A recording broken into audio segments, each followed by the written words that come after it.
Grace never imagined she'd agree to marry a man she had never met. But desperation makes for strange bedfellows. Her debts were large. Every day, the collectors came knocking. No matter how hard she worked, no matter how much she begged, the numbers never shrank, only grew. So when the Smith family made their offer, she didn't hesitate. "Our son is looking for a wife," they had told her over dinner, their faces warm, their voices soothing.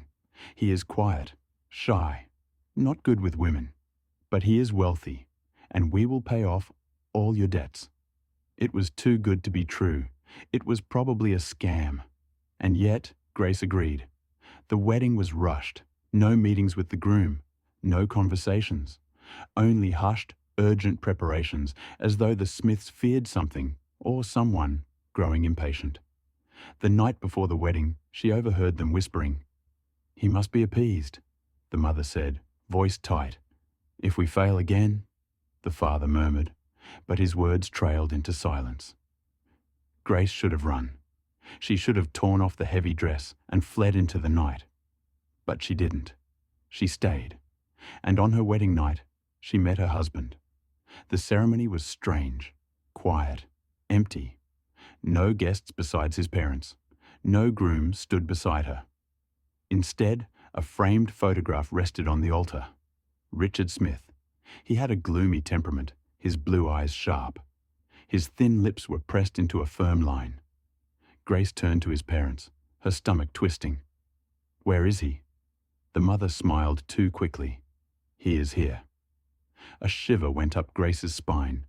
Then the candles flickered, and a voice, low and bitter, whispered behind her.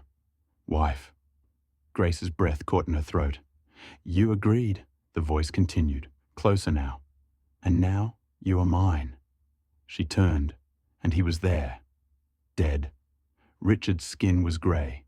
His lips were cracked, his fingers too long, his nails blackened.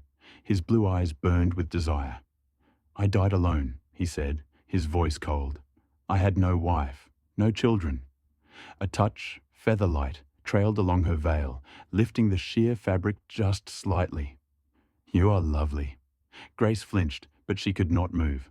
"The others, they were not to my taste. Too short, too fat, too willful."